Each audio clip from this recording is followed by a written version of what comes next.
The entire world exists only because of my favorite material, and that is steel. But where do you design and develop a new steel alloy?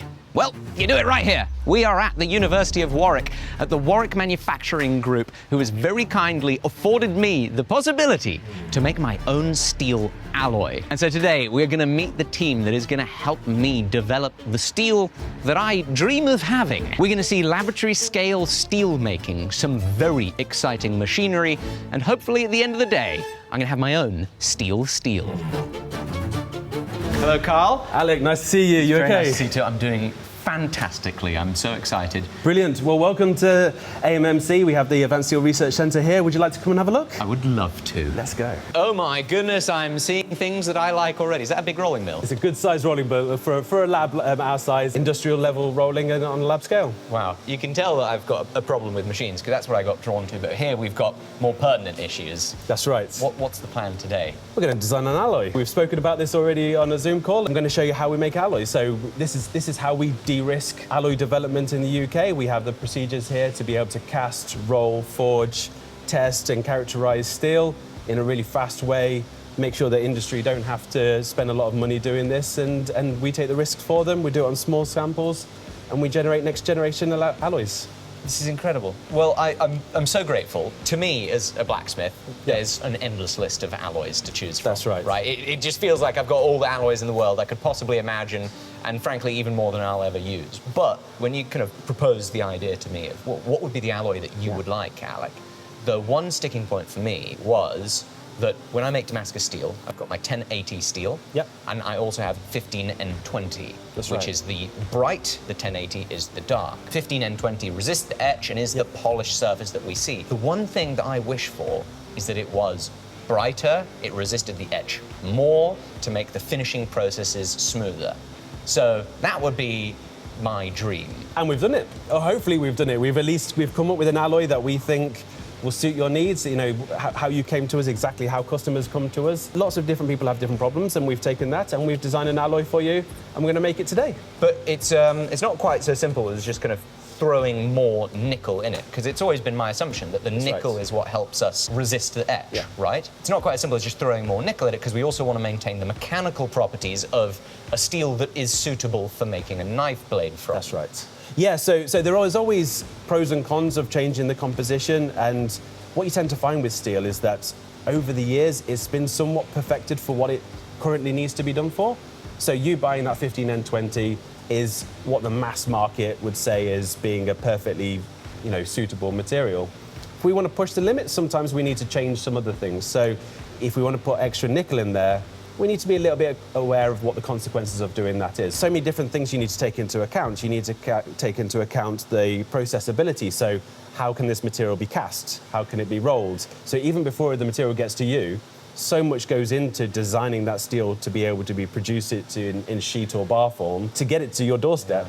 And then so the composition influences that as well as the final properties. And so you can't just change one thing and think, oh, I've solved that now. Yes. It's going to have knock-on effects. And I think that summarizes why I think this place is so amazing, is because you have the ability to validate your hypotheses and prove them across the entire process of steel manufacturing, from melting the raw materials to pouring and casting them into a billet that is then rolled out to its finished hot roll form or cold rolled form, the same way it's done in industry, but on a small scale, and you can control every single variable. Yeah, as much as we can, and we try and do that in a scientific, robust way. So after our call, I said, these are the things I want. I need to get these aesthetic and mechanical properties out of an alloy. What's the first thing that you do? Obviously, you're leveraging years and years of experience to kind of make some assumptions, but what do you do from there? Yeah, so the first thing you need to be thinking about is what are the main alloying elements that are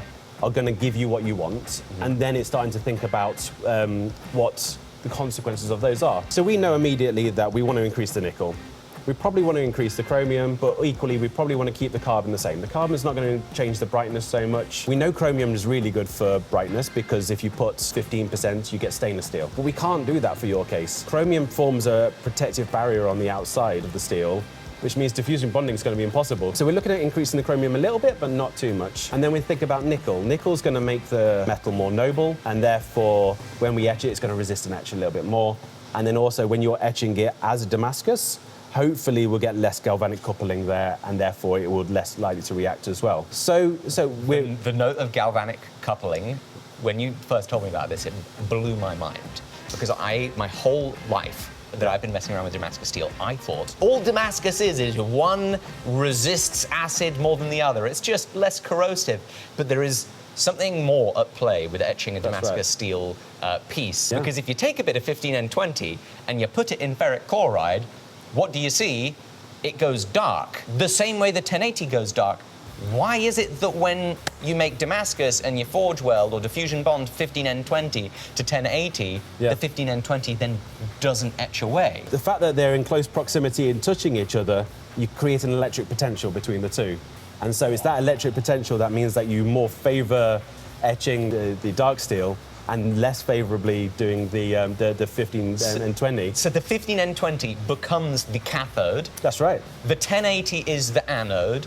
The same way galvanized steel, there we go, we've got some zinc-plated steel up there. The same way galvanizing protects a material by having a more reactive material next to it. You then force any sort of corrosion to happen on it. Yep. In the case of galvanizing, the zinc. In the case of a boat, it would be a similar thing. You have like a zinc block underneath the hull. Exactly that.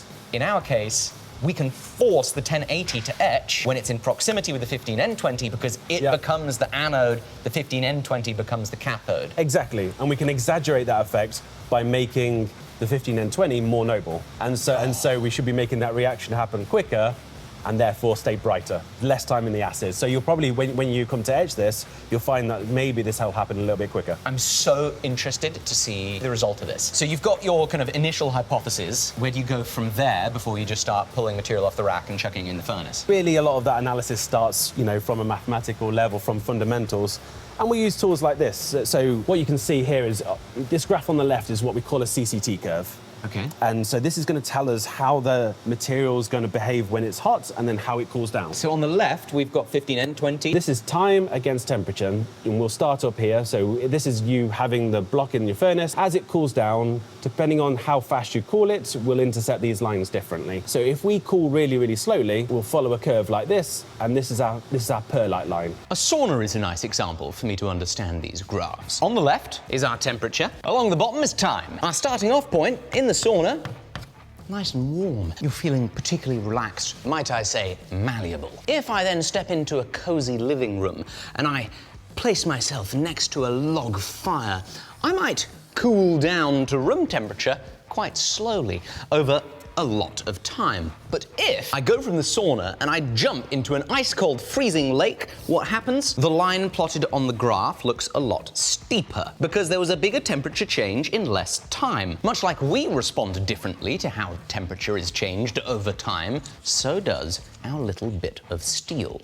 Our happy starting off point where everything is malleable and relaxed. Instead of it being 100 Celsius, might be a hypothetical 1000 degrees Celsius up here. The internal state of the steel is described as an austenite phase, and it is a microstructure that is our jumping off point. From here, if we cool the steel very, very slowly, it crosses these perlite and ferrite formation lines, creating our soft and ductile perlite and ferrite, which is great for filing and grinding and bending. But if we cool the steel fast, there is a special zone here. The austenite transforms into martensite, and martensite is hard steel.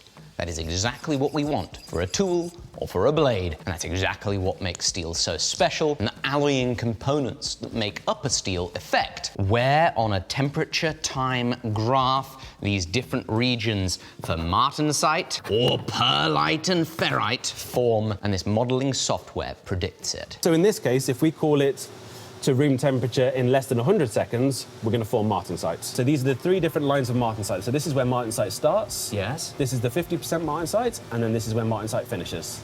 Oh my goodness. If you cool it in 10 seconds from 900 degrees Celsius-ish down to 170 degrees Celsius, you're going to have 50% martensite formation. Martensite is the hard state of steel, right? Exactly, the hardest state of steel. But you've been telling me that the steel is not necessarily all one thing. It is not necessarily the case that we instantly transform this block of metal by cooling it. We instantly transform 100% of that material into this new microstructure of martensite that's really hard when we quench it. Yeah. It's not necessarily the case, is it? No, that's right. So there's a couple of things going on. One thing, if we were to cool a big block like this, the cooling rate on the surface and that in the centre is going to be different. And so you could end up with a case where you have martensite on the outside and perlite on the centre. We don't particularly want that. You can get that for much big applications. But also, even from the casting, we don't have a homogeneous structure.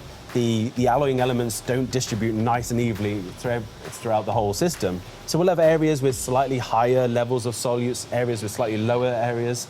And so therefore, they will transform at slightly different temperatures. So we need to take that knowledge in to add error bars onto these kind of temperatures to kind of give an idea about how much are they actually in reality going to change. If you think of it as like a freezing range, so even water, if you had 100% pure water, it freezes at 0 degrees.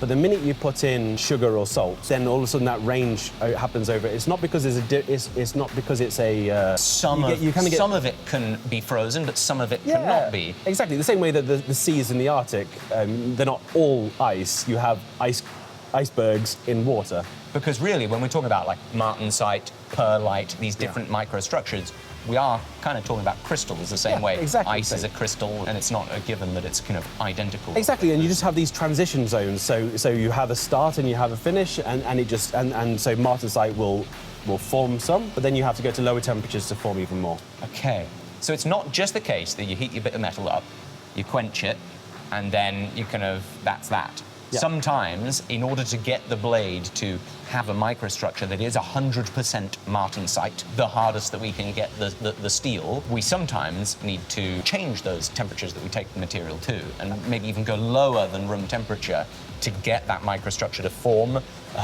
homogeneously through the material as best as possible. So 15N20 is kind of been that perfectly designed, so we can see that the martensite finish temperature here is about 60, 70 degrees. So we know that if I quench my 15N20 blade and I get it cool in 10 seconds and it goes below 60 degrees, we will have reached 90% martensite formation. 90% of that material is martensite. It's sweet, it's hard. Exactly. So that's why 15N20 is great. Yeah, it's been perfectly designed to maximize the nickel content for the average person to be able to quench it, take it to room temperature, and it's fully martensite. And in industry, they're making saw blades with it, and they need to heat treat it. They can just do standard heat treatment protocols, let it come down to room temperature after the quench at a certain time. Happy days.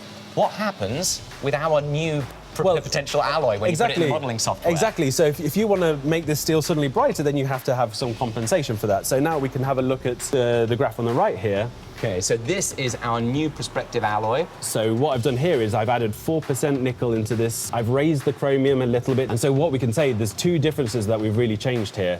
You can see that the perlite curve has moved so far to the right. You know, here we needed to cool it in anything slower than 100 seconds, and we would form perlite. Here, 1,000 seconds, you know, an order of magnitude greater. So 10 times slower cooling is required on that new material to get perlite to form. Exactly. That means if you want to make this new material soft, you need to cool it 10 times slower than 15N20. Yeah, or the good side of things is if when you want to have martensite, you can afford to cool it 10 times slower, and it's going to form martensite. So for the same cooling rate, you can get all the way to martensite for the same cooling rate. And this change has happened just because we've doubled the nickel content, added some more chrome. Yep.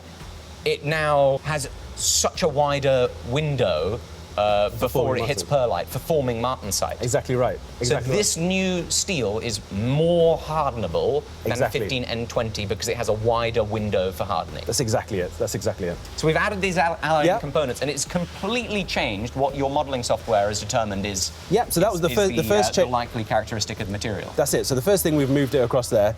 The second thing, and the bit that is going to impact us, is that we've lowered the martensite temperatures. So in the base alloy, we're above 200 degrees. Now we're looking at about 160 degrees.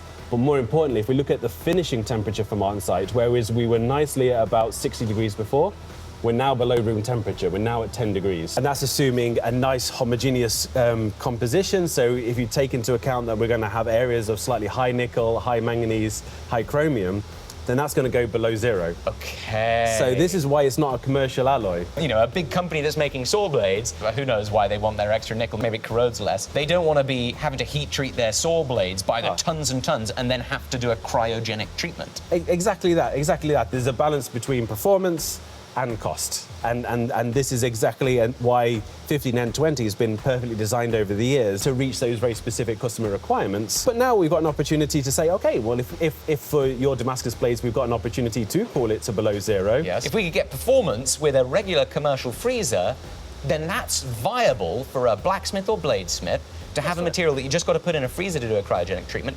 No problem. Awesome. I've gone ahead and put together a page on my website that shows some of the graphics that you've seen through the course of this video. The chemical composition, the CCT curves, and later on some of the stuff from the Microscopy suite. That way you can explore them at your own pace and refer back to them as you wish. And of course, this is on my Squarespace website, and Squarespace is the sponsor of this video. It's a website building platform that I've been using for over 10 years. Whether you're documenting your own research, showcasing a portfolio of your work, or selling physical or digital products, Squarespace is perfect for you. It's an all-in-one platform with no plugins, patches, or upgrades ever, and they've got countless drag-and-drop themes that are super easy to use, don't require any coding experience, and scale fabulously from PC to mobile. You can even run your email marketing campaigns through your Squarespace website. None of this would be possible if it wasn't for Squarespace. I even got my start selling my tools on my Squarespace website when I was a teenager. Please go to squarespace.com/forge for a free trial, see how easy it is to build a website, then code FORGE at checkout will get you 10% off your purchases, and that includes your domain as well. Let's head back to the lab. We have our new potential alloy. You have the Alec Steele steel. Where do we go from here to test it in the real world? Brilliant. Well, we're going to make it. Look at this beauty. What is this? This is a vacuum induction melting furnace. So here we can make about 20 kilos of steel. All right, well, I guess we got to load up a crucible then, eh? That's right. We start off with all the ingredients. So if you think about it like cooking, really, we've basically got the periodic table on a shelf. We get the ingredients, we mix it in the right proportions, and we cook it. So what do we need? What do we need to pull off of here? So we've got these nickel pellets here. So these are really high purity nickel, nice form, small balls, so they'll dissolve really quickly. Nickel's got a really similar melting point to iron, so we can have it in the pure form. So we'll start off with this, and we need low carbon ferromanganese, and we need chrome. There's the chrome. And this is a high carbon steel, so we need graphite. And you're just mixing in graphite to get the carbon right. Mixing in graphite, so a nice powdered form there. I mean, the carbon in this case is doing two jobs. We want to make this steel really clean as well.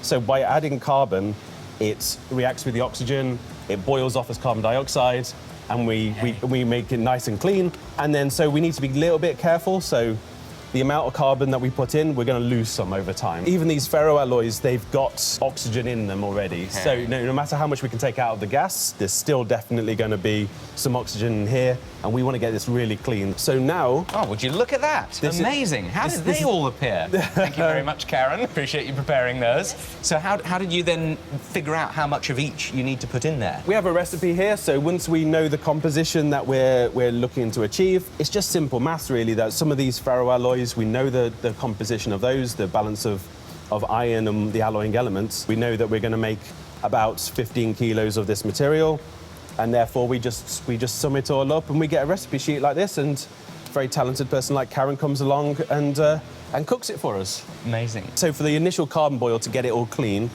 we'll use some cast iron, so 4% carbon. We'll put that in with the original pure iron. That all melts down. The carbon in here reacts with the oxygen that's with the iron, boils off as carbon dioxide, and we lose this carbon. And then we can just add the normal carbon later in the process where we don't lose it, and we can pour it straight away. Okay, so in this particular case, there's no losses for the graphite. Not for the graphite, here, because we're adding some carbon to start off with. Okay. So now we've got it, we need to start loading it, and the order of which we add it really matters. So we'll typically start off with the pure iron and the cast iron. Wow, okay, so we can see that that's now been loaded into the induction coil. So the crucible is now sitting with the pure iron inside this twisting arm here that is going to allow it to eventually pour, right? Exactly, and this is the mold that we're pouring into. So in this case, we've just got a simple 80 by 40 millimeter mold. It's going to be about 200 millimeters tall. And what is this made out of? And this is just made out of mild steel. Okay. So we're just relying on the thermal mass balance here. So we've got more steel here that we're melting. Okay. So that when we pour it in, it sucks the heat out really quickly, at least to below the melting point, so that it doesn't diffusion bond or anything like that. So this is what it might look like on the inside. Yeah. This so would be that mold split in half. Yeah, exactly. So depending on what we're trying to mimic, we've got different molds for different steel manufacturers. So how the solidification structure looks like, how the cast is, really depends on whether you're forming it in a huge steel plant or whether you're making it on as a hobby. And we're trying to mimic those different conditions here because the homogeneity of the cast really depends on the mold that you're pouring it into. So this is a separate. You're not loading this in the original crucible. No, this is going in later. You want to add this when the iron is molten. Exactly. So this is coming in like a claw. It hangs over the molten iron that's there, and then it'll open up and drop everything in it once we've got that molten soup. We just put a bit of string around there, and it just burns off when it gets close enough. As simple as that. That's so brilliant. You're serious? Yeah. That is like such fabulously simple technology that is used to make science happen. Oh, yeah. We've tried to over-engineer it in the past, and then we keep on coming back to string. It starts off in this chamber, which is separate to the rest of the chamber. This is going to be nice and cold. When the time comes, we'll open this gate valve. This lowers in. So that will come down, where, to about here? Yeah. The string melts, poof, in go the alloying elements. There we go, and then Delightful. that'll go back up. And then what we also have, just like as with cooking, temperature matters. So in the same way that came down to add the alloying elements, we also have a thermocouple that will come down on the same way.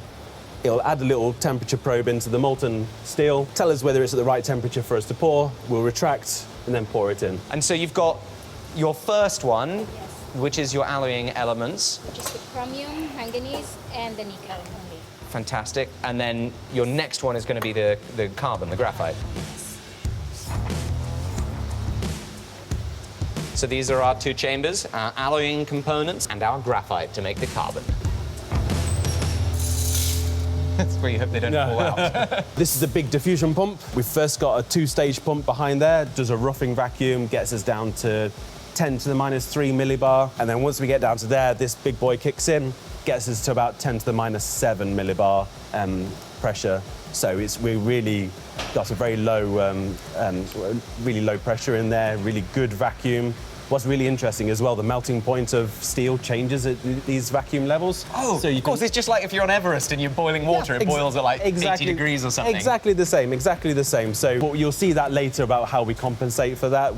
Once we've pulled a good vacuum, we then backfill it with high purity argon, so we equilibrate the pressure back again. No. But, yeah, that's right. But this is going to do some heavy lifting now. So you get all the oxygen out by pulling a vacuum. Yep. You then bring it back up to atmospheric pressure with the use of high purity argon. That's right. So now it's a waiting game. How long until we're putting in our first alloying components? So we've got about an hour and a half for it to get the diffusion pump sort of doing its job, then probably another hour for us to drying, and then we're looking at about half an hour before we're molten and starting to mix everything together. So maybe 2.5 hours until the action really starts. Fantastic. All right.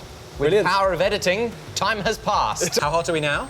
1610. So it is molten in there, right? Yeah. So at this, If you want to see it. Oh, I'd love to see it. Oh, that is so beautiful. so at this temperature, steel has the same viscosity as water. That's the additions going in. Oh, perfect. And the string perfectly burnt away. Yeah. So that's all of our alloying components. Except for the carbon. And so that chamber has been kind of dropped through that valve. You then need to bring this back up to the same pressure as the atmosphere so that you can open it.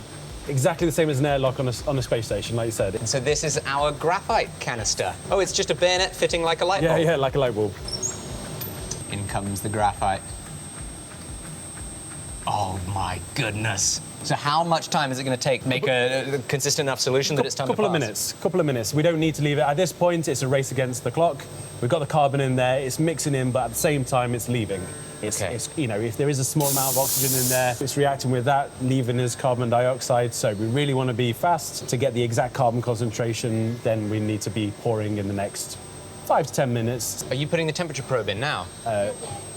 Just trying to mix the graphite. Oh, so you're tilting it back and forth? Oh, that is beautiful. There is our molten steel. So you can see it's already mixed in nicely there. There's no sign of it. It's nice and clean. No oxides on the surface.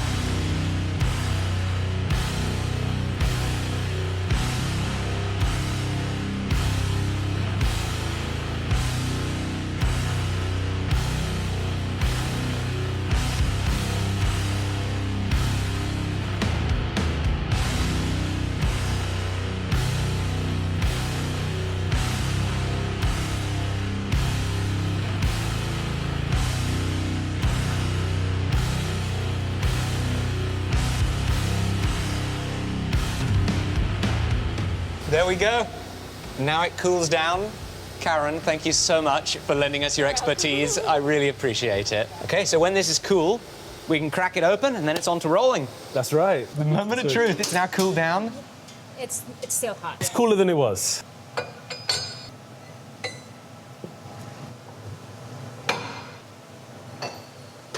That is our new steel alloy.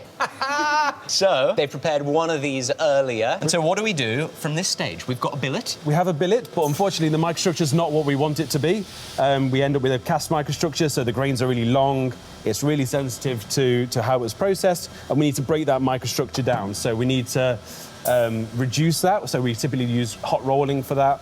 What we're doing here is adding a lot of work to the material, breaking down that grains, getting it nice and fine, so then we can then go to later processing. This is why forging is so important in the world, right? Yeah. It's because you know, a steel plant, when we visited Tata Steel years Yeah. ago, you know, they can't just pour an ingot and then that's it, that's finished steel. One, the physical cross-section of the material needs to change to become round bar, square bar, flat bar, sheets, box section, all of this. But two, the physical properties as cast are not suitable for actually making something. Yeah, this is why steel's so exciting. So steel gets about half of its properties from the chemical composition, all these alloying elements that we mixed in there, it gets about half of its properties from there. The other half is how you handle it, how you process it. You can generate tons of different steels with the same composition, just on how you behave, how you handle it. Wow. So, that bit is just as important. We can't just cast it and say, oh, well, it has this composition, it's going to perform like this. No, we have to handle it in the right way. We have to roll it. We have to get the right grain size. The right phases have to form. And then this bit is just as important, if not more important. So what temperature are we at, guys? So we're rolling at 1050. So, this is a really good temperature because this is where the material will relax in between each passes. So the amount of work that you do and the time in between your passes really makes a big difference. There's something called the TNR, a temperature of no recrystallization. This is where the work that you do in it isn't released. And so you want to be above that. The stress that you put in forging it, you might be doing things so quick that stress doesn't relieve, and it's just getting more and more and more stressed as it's working. Exactly. So for this material, it's going to be about 950, 975. 1050 is a nice temperature where this material will flow quite nice. The strength of it's quite low, but we know that after every pass, if we put it back in there, that stress will relieve. The next pass is just going to be just as easy. This rolling mill you've got here, you don't have a handle up top. How do you adjust your settings of your rolls? Absolutely. So we've got this control system here. So this is a digitized system. So we've got pre-programmed roll gap separations with our industrial partners. We know how much rolling reduction that they do on their processing, and we map that here. So, are you serious? Yeah. So whilst we're not doing the full scale, what the material sees here compared to some of the steel mills around the world that we work with will be almost the same. So you can simulate the way that steel mill X in country Y is reducing their material cross-section on each pass. So that you can now say, oh, hey, we have tested the same reduction rates as you can do. Yeah, so we can do it pretty close here. When we go to the Gleeble later on, you can see the level of control that we can do that. But it's that important, how you do it. If we need to reduce it by 20%, do you want to do it as a 10%, or as a 20%? That will give you completely different microstructures. Oh my it's that important. Goodness.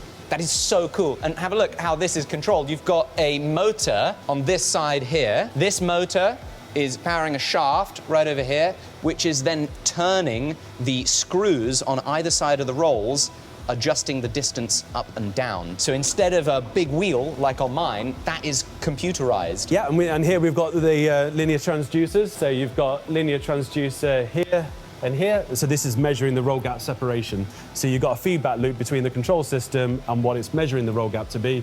So when we finish with one step, we literally just click next step. It will move to the next defined thickness that we need to move to. And so whilst we're playing around with reheating it, we can just get it to move to the next stage. And so what's the thickness of the material we got in the furnace? So we're starting at 40 millimeters. And what are we setting the rolls to? The first pass will be about 35. We're going to take 5 mil down in one pass. Yeah. That's impressive. And then as we go, we'll probably go down in some similar steps. So percentage-wise, it gets larger and larger. And really that depends on your roll bite and things like that. And then we have these plates that are installed in there. So we want to make sure that we're feeding the material in right in the middle of the bite point. Otherwise you'll get banana-ing, you get all kind of weird. There is a dark art to getting a nice Oh flat. my goodness, that's the secret. We have had this problem, haven't we, Jamie? When I'm rolling stuff, God, the bananas. The secret is you need to be feeding your material so the center of that material is in the center of the rolls. Absolutely. Well, there we go. I have learned so much today, but I think it's time to do a little bit of forging, eh? Let's go rolling. Oh, look at that. She's scorching. Nice high orange heat, 1,050 degrees. That's it on the left on that brick.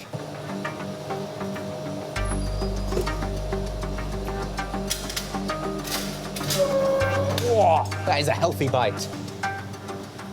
Back in the furnace. Cool. I think it's your time to step up. All right, we're going from 35 millimeters to 30. Okay, ready?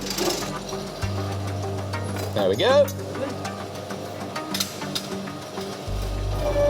Oh, yes. Delightful. Thank you so much, Karen.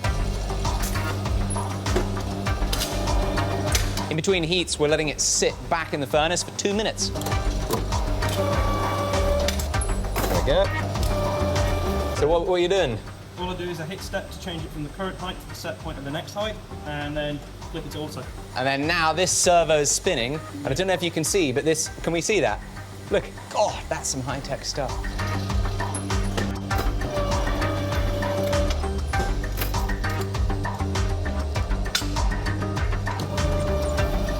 Oh, yes. Red stop. Yep. Yep. And then now I'm gonna go blue step. Cool, switch to auto. That's it. Last pass, we're going down a little bit further and should be all sorted.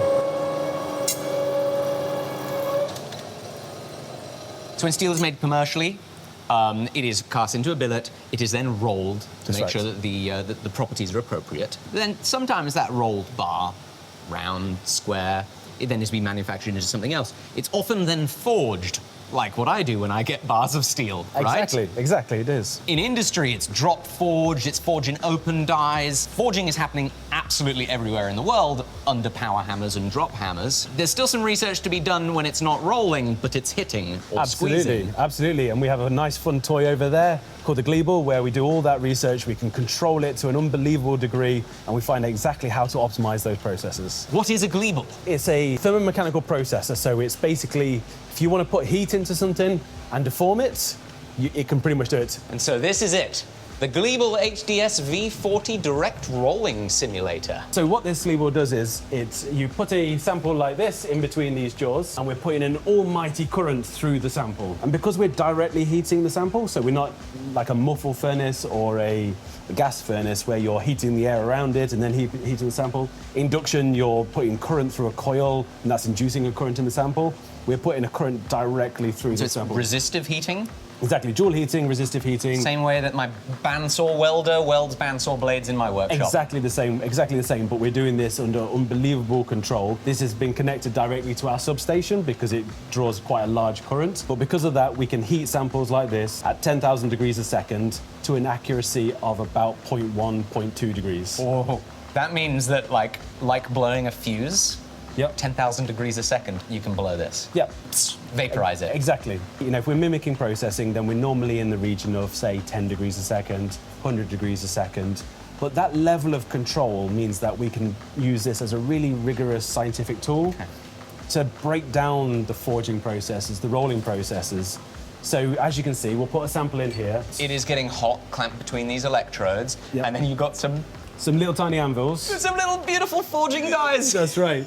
and so once it's hot enough, then these two anvils will come in and deform, and that can move at 2 meters a second to an accuracy of about 20 microns. Wow. So you can move it 2 meters a second and have it stop Yep. at 0.02 of a millimeters of where you programmed it to stop. Retract, pause for exactly the right amount of time, so 0.5 seconds, 0.55 seconds, or whatever you would like, and then go again, and then go again. And the amount that we deform, the time in between each pass is critical in getting the most out of that steel. But you can also make it go slow like a press. Yep. Deformation rates of 0.01 millimeters a minute. Amazing. So really, really slow, really, really fast. 2 meters a second maximum speed. Yep. Is that equivalent to kind of most drop hammers or open die forging hammers? Is in that kind of range. What we turn it into really is strain rate. Okay. So when we talk about strain, it's the change of materials thickness. So a rolling mill probably works at between 1 and 10 strain per second. Strain per second. Yeah, yeah. Okay. And whereas if you're saying drop hammers, you're probably a little bit higher, probably 20, 30. Carl is talking about strain, and that's how we can describe how much a bit of metal has deformed relative to its original size. This Play-Doh's 35 millimeters high. I squish it down to 17.5 millimeters. Original length, take away the change in length, divided by the original length, equals 0.5 strain. It's how we can discuss the deformation between different sizes of steel, because on our 70 millimeter block, I can now deform it to 35 millimeters. It's still 0.5 strain, but it took a lot more force to do it due to the increased cross-sectional area. All the atoms in this small bit of Play-Doh had to move just as much as the atoms in this big bit of Play-Doh, but since there's so many more of them resisting our hammer on the big fella, it takes a lot more force. This is a way to normalize our reductions when forging relative to their original starting size. It's extra important here because we're going to be doing multiple hits with the Gleeble. The first one, 0.2 strain. Guess what? The distance traveled to create the same strain is no longer going to be the same. The first hit traveled 14 millimeters, the second hit needs to travel 11. But with both blows, the material in the block had to deform the same amount. The block experienced 0.2 strain on both hits. That's really useful for being able to actually do proper experiments. Since the Gleeble can control the rate of speed, we can see what happens if we do that strain really quickly, really slowly, or if we make those deformations right after one another. Since there's a load cell on the Gleeble, it's going to be able to measure just how much that hot bit of steel is resisting deformation based on these changes, and since it's got this super high-speed resistive heating, the temperature is going to be consistent between impacts. So what we're going to see here is how much force is required to deform a piece of steel a consistent amount when the blows are tightly spaced in time, or when there's a good bit of time in between them. This is our new steel, and what is hanging on it? Yep, so we've got a thermocouple. Because we're going to be heating at really, really high heating rates, then we need to make sure that we're measuring the temperature really accurately, but also in a really fast feedback loop. So we've got some simple K-type thermocouples here. We drill a couple of holes, put the wires in, and we peen them closed. So we've got a mechanical grip around the thermocouple. Therefore, the reaction speed of this is milliseconds. But if you're heating at 10,000 degrees a second, you need milliseconds. That is so cool. They drilled the thermocouples in and peen it closed. So we've got what's called a laser dilatometer. So here we're measuring the thickness change of the sample to a level of microns. Oh, in situ? In situ. Without needing to get it out and measure it with calipers? Yep, so what we're going to do is we're going to heat up to 950 degrees at a rate of 5 degrees a second. Then we'll go up to 1,000 at 1 degree a second and just hold it there for a short period of time. And then we go for the first deformation. So the first deformation, we're going to strain it to 0.2.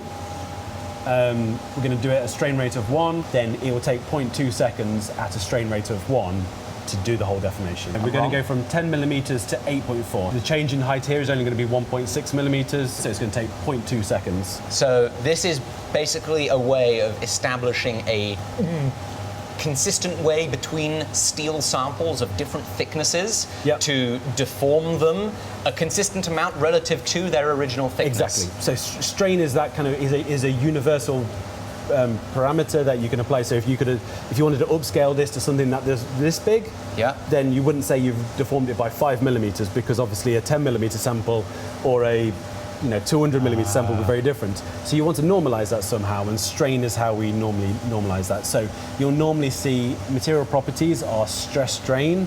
You don't use force against deflection or displacement, because that force depends on how big the sample was.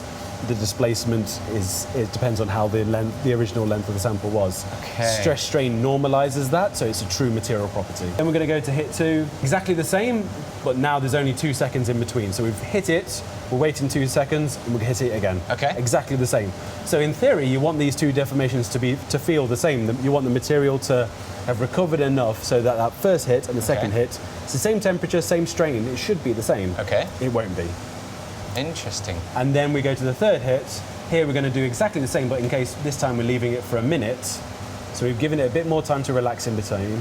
We have something called recrystallization, which is where that stored energy shifts around the microstructure inside. We form new crystals, smaller crystals, stronger crystals. We're exactly what we want, but strain-free crystals. So that means that when we deform it again, it should be nice and soft. We're also going to do a slow cool afterwards.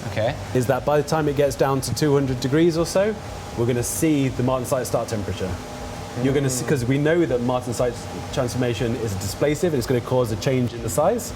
So on the laser dilatometer, we can prove that we've lowered the martensite start temperature. The temperature is rising. So we are doing 3 impacts to determine how much stress the material exerts on the load cell on the hydraulic ram. That's right.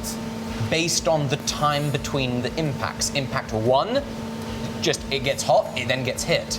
How does the reading of stress on the hydraulic ram differ compared to impact 2 seconds later, compared to impact 3 a minute later? Exactly that. Now tell us exactly what's going on a microstructural level, what's going on inside the steel.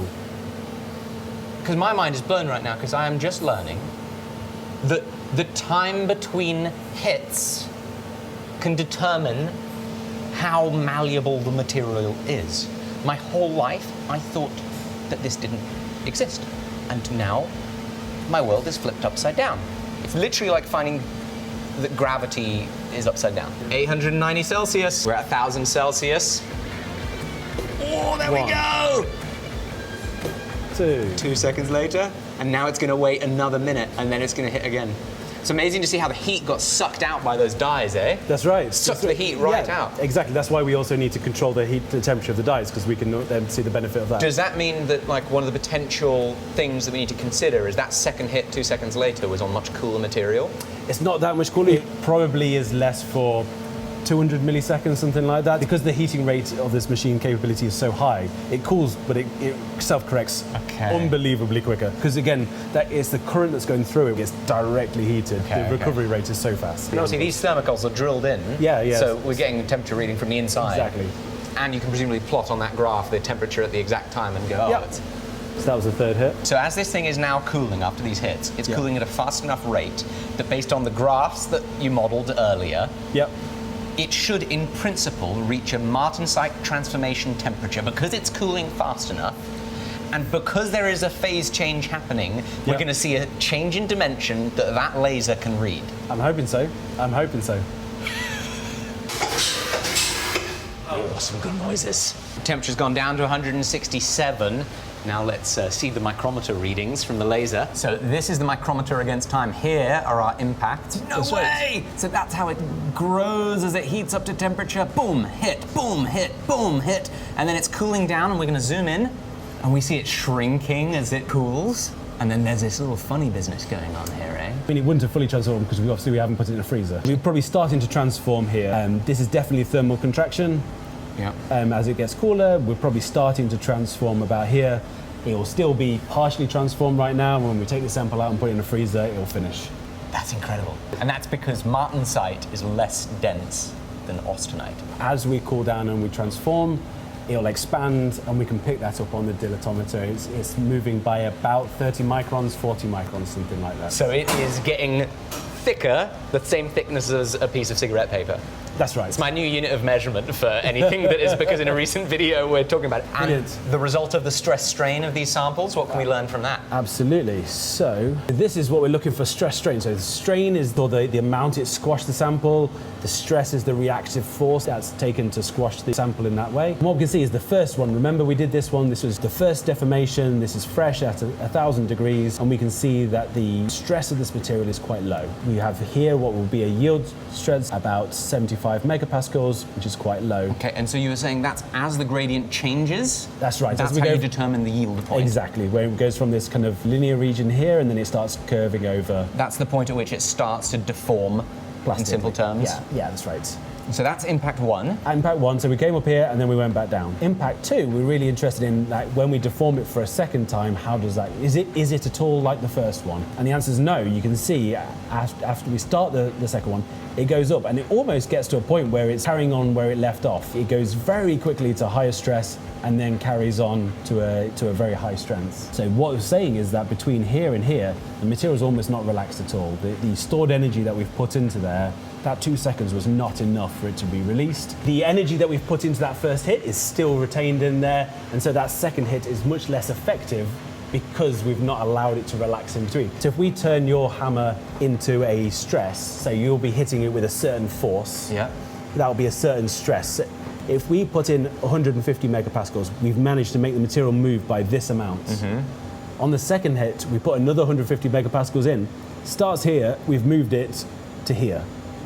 We've almost not moved the material that much if you're limited by this strength from your hammer. Okay. Yes, because strain is effectively a means of measuring how much it's moved. material has moved. And so we're saying that in our first impact, 150 megapascals moved the material from here to there. Yes.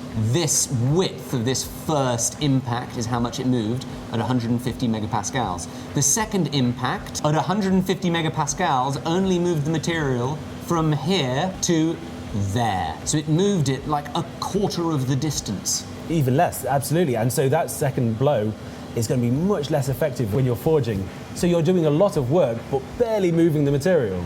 Oh my goodness! Pointless. But then we then go to our third impact, and then again looking at the yield point here. Yield point of the first impact, yield point of the second impact, yield point of the third impact is back almost level with the first. Absolutely. You've let the material relax. That's that minute time between second and third blow. Exactly. That stored energy that we've put in there, we've triggered a recrystallization event, so we've reconfigured the crystal structure inside it. We've got rid of all that stored energy by having this recrystallization event, and therefore the flow stress or the yield goes back to something similar to what it was originally, and therefore now that blow, the third blow, is much more effective again. Oh my goodness.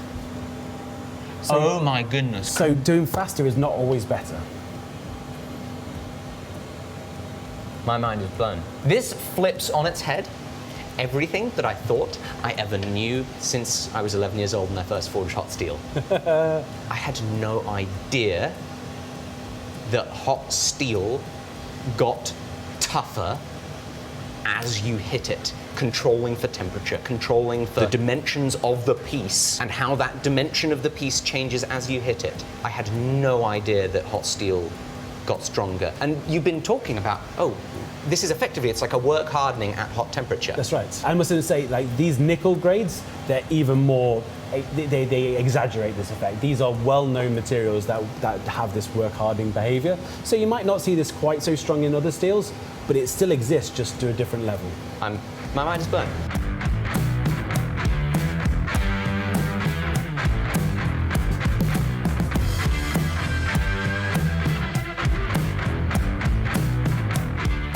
This is now the stress strain graph.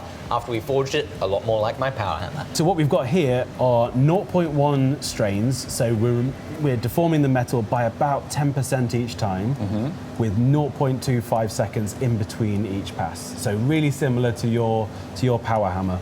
And what we can see here is that the first deformation goes up and comes back down. The second one goes up exactly where we left off and carries on.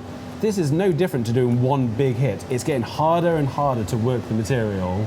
It's storing that energy between every pass. You're not allowing it to relax, you're not allowing it to soften in any way. You're making life so hard for yourself by being so fast like this. Wow. So if you need to input a force to deform it 10%, on the second blow, you need to input an identical force to get any deformation whatsoever. Yeah, for it to move a tiny amount, you need to put the same amount. What we're seeing here is actually to move it the same amount again, you need more than double the force, the second one. By the time that we get to the end, this fourth or fifth one, we need 5 times more power from your hammer to move it the same amount of distance as we did in the first hit. It's going to take me some time to digest this and think about how, in my processes, with my equipment, with all of the countless other constraints that I've got in my workshop, how this then applies, whether this means I'm going back in the forge a lot earlier, because not only am I having to counteract the ever-cooling material and how that's affecting the increased resistance to deformation, but now I'm also counteracting this phenomenon. Maybe it means that my material's going in the fire a lot sooner, because there's no point doing 100 blows if it's better to just do 20 blows, put it back in the forge, wait a little bit of time for it to get hotter. So it's going to take me some time to figure out how I can implement this, but my mind is completely and utterly blown. Now that we've learned about how this material forges under the Gleeble, we're going to learn about how it responds to heat treatment, because I want a performance steel at the end of the day. The team have very kindly prepared a number of samples. They've heated them all to 1,000 degrees Celsius. One has been slow cooled in the furnace. In my world, that's just annealing. Another has been taken out and air cooled in still air. One has been oil quenched, and then an air-cooled sample has been placed inside a freezer, a regular freezer, for a couple of hours, and then an air-cooled sample has then subsequently been placed in liquid nitrogen. And this is where we're going to hopefully fully understand the importance of martensite start and martensite end, because what happens when we take our steel and we leave it at room temperature as compared to when it goes into a freezer or goes into liquid nitrogen? Will it change as the models predicted? How are you, Theo? I'm good, how are you? I'm doing great. Oh, yeah. Lovely to meet you. Nice to meet you. This is your world. Yeah. What do you do? Look at things at a very small scale, basically, yeah. So we've got a big suite of SEMs, so scanning electron microscopes, along with other equipment. All in all, we're focused on characterizing steel and other materials, all range of things from elemental composition, crystallography, microstructure in general. You can learn a lot about steel from what you can see with this kit. Oh, yeah. Outstanding. Well, let's see it. Let's see our samples. This is one of the main SEMs that we like to use in the system. This here is the main chamber, so that's where the sample's actually sitting. So that's a little camera inside the chamber. Right. And this puck has your sample on it mounted. Okay. What I'll do is I'll tilt the sample. Now the electrons are coming down from this little bit here, and so we're going to be hitting the sample at 70 degrees. So I've got 2 images here. This one is just pulling basically what I was seeing over there. This image is being generated from some detectors on that, the front of that detector. And that can start to show us some grain contrast. If I ramp the contrast up a bit, I can tell that there's some features there that look like grains to me. We've also got some pitting from probably some preparation. Yeah, so I'm happy with the focus, so I'm going to move on to, again, look at those patterns. I'm just clicking around to see, as I click around, you can see this pattern change. It's indicating that I'm looking in different grains of material. So a grain is sort of a cluster of atoms that are all oriented in a perfect little crystal lattice. When something like a steel cools down, you usually have multiple grains will grow. So I can click down on a specific position and I can find out what the pattern looks like at that position. And that is literally just telling us the phase of the crystal and the orientation of the crystal at that very specific point. What we'll end up doing is mapping over the entire sample. The scan is like 80% done. What are we seeing? What is red, what's black, what's blue? So yeah, so the key things we're seeing at the moment, we're looking at the map of the different phases. So each pixel that is red represents a martensite, a BCC pixel, and the blue represents austenite. But in general, we're looking at a bit of steel that should be pretty hard. Yes, yeah, so we're definitely pretty much fully martensitic with a bit of retained austenite. This is the phase map. We can also look at the orientation map. So each color kind of represents a certain direction that that crystal is facing. Is that because each crystal is effectively kind of organized in a uniform way up until it meets the boundary of another crystal? So this sort of pinkish grain at the top. We've got a bit of a gradient in color. And so that's a really good representation of strain within the material.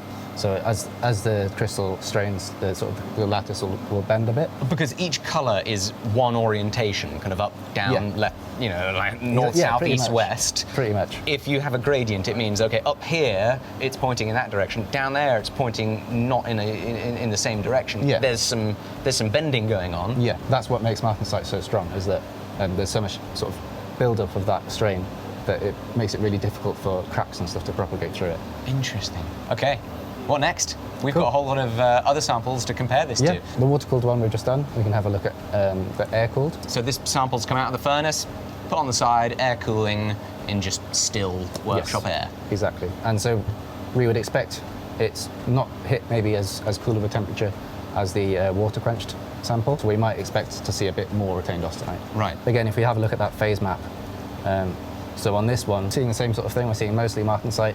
We can see a lot more of those blue features. So those are those retained austenite features. We have that much martensite in an air-cooled piece. Yeah. That is not what I expected. That is crazy. My assumption would have been is that we'd be looking at a much softer, material in a phase that was, softer, like a Yeah. perlite, ferrite. But we're looking at martensite. We're looking at hard material after only air cooling. Yeah, it's pretty much fully transformed. Can we compare this to our water quench sample? That's a water quench sample. And that's an air-cooled. That's an air cooled. Oh, so we can see there's a little bit more austenite on the air cooled in that particular region. There's definitely more austenite. So this one came out of the furnace, Yep. air cooled, just like the previous air cooled sample, but then you put it in a freezer. A couple of hours in a bog standard freezer. Let's see what that does. There's still some retained austenite. It looks largely similar here, that it is, mostly martensite Yes. on the frozen sample. Gosh, it's still so cool. It's so much finer than the previous one. So we're looking at a much finer grain on the sample that has been air-cooled and then frozen, as compared to an air-cooled sample only, as compared to a water-quenched sample. What we're now looking at is the furnace-cooled sample. Yes. In my world, simple terms, I say, this has been annealed. Yeah. So we're seeing red like the other images, and it is a BCC. Yeah. Phases we're looking at are not martensite as a BCC, but perlite or ferrite as a BCC. Martensite has these features that are very kind of long and thin. Needle-like features are very typical of what we would expect from martensite. So here, if I switch to the orientation Whoa, map, that is entirely different. yeah, so you can see it's looking at that map, it looks completely different. there. Instead of looking at kind of like these kind of like fine needles of different grains, we're looking at big kind of globular masses of different grain orientations. Yeah. And that's enough to tell you we're not looking at martensite. Yeah.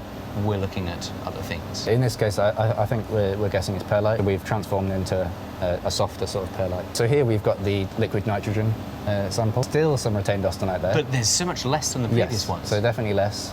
So that means that cooling it down even further with liquid nitrogen has transformed more of the austenite into martensite. Yeah, and then the Wow. orientation map for that one as well. That is just gorgeous. I want that printed and on the wall. What are the different mechanical properties of something that has a structure that's made of a grain like this as compared to something with a structure that has a grain like that? So where we've got martensite, we've got sort of a really densely packed structure. Everywhere it sort of changes colour, that's a grain boundary, and that's going to be something that impedes any sort of propagation of any cracks or something like that. And yeah, so in these larger perlite grains, there's a lot less of that, so that's going to lower the hardness. There's also, the way I had it, it was a lot lower magnification. This is about the same magnification as those. Oh, so that's the same magnification as that. So yeah, that's That's it's so different. even more different at that scale. After all of this, what's very important to me is how hard this material gets Yep. in heat treatment, and you've tested this, right? Yeah, so we've done hardness testing on all the different samples. This is the result. Up first, wow, that's surprising. The furnace cooled, the annealed sample with a perlite microstructure, 30.4 Rockwell C. Yep.